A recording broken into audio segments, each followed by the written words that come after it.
Arts शासकीय स्नातकोत्तर महाविद्यालय दिल्ली आज आपके लिए लेकर आ रहे हैं दरिया जी के राम के रूप में, दरिया साहब के राम के रूप में। दरिया जो आपके कवि हैं, परमात्मा की प्राप्ति के लिए राम सुमरन को इन्होंने महत्व दिया है। उनके अनुसार राम का स्मरण ही कर्म और भ्रम का विनाश संभव है। अतः सभी आशाओं निराशाओं का परित्याग कर केवल राम के स्मरण पर उन्होंने बल दिया है। दरिया सुमरे राम को दूजो आसी निवार। इसी के साथ उन्होंने अगले पंक्ति में अपनी बात को प्रकट किया हो। सकल ग्रंथ का अर्थ है सकल बात की बात, दरिया सुमरे राम का कर लीजिए दिन रात। इसी के साथ दरिया जी ने अपनी बात को स्पष्ट किया हुआ है। दरिया का सामाजिक दायित्व, समाज संबंधी दायित्व।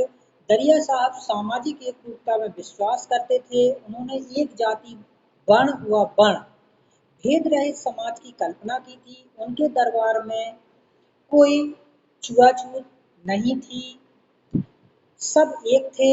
उनके विचार बिल्कुल सरल और प्रभावी थे। जगत जगत कर जोड़ी ही दरिया हित चित लाए, माया संग न चलही जावे नर छिटकाए, सुई डोरा साह का सुरंग सिधाए नाहे, जन दरिया माया यूं रही यहाँ की यहाँ। इसी के साथ जो आपके अगले कवि हैं वो आपके हैं संत अक्षर अनन्य। ये दतिया रियासत के राजा पृथ्वीचंद के दीवान थे। पीछे ये विरक्त होकर पन्ना में रहने लगे। प्रसिद्ध महाराज छत्रसाल इनके ही शिष्य थे।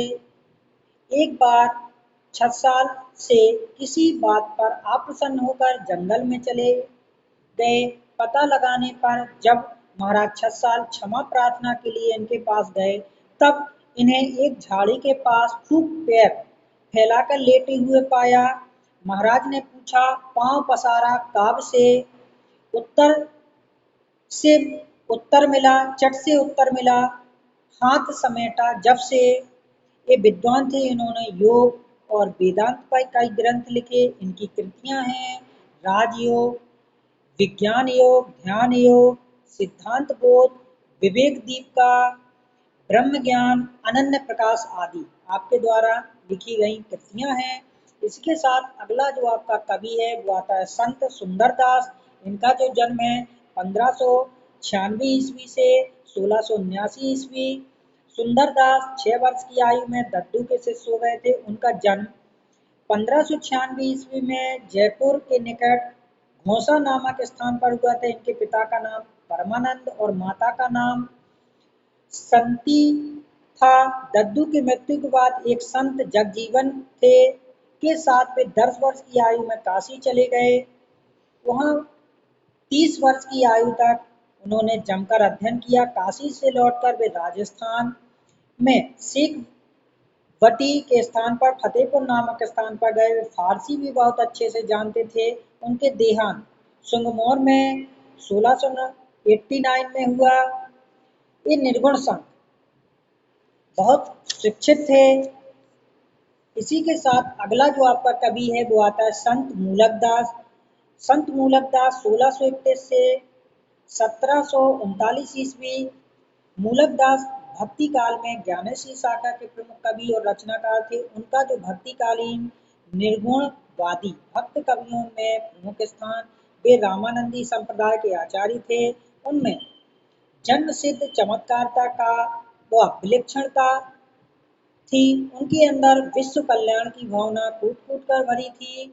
उन्होंने अपनी काव्य रचनाओं के द्वारा देश भर में सत्यम शिवम सुंदरम की अलख जगाई।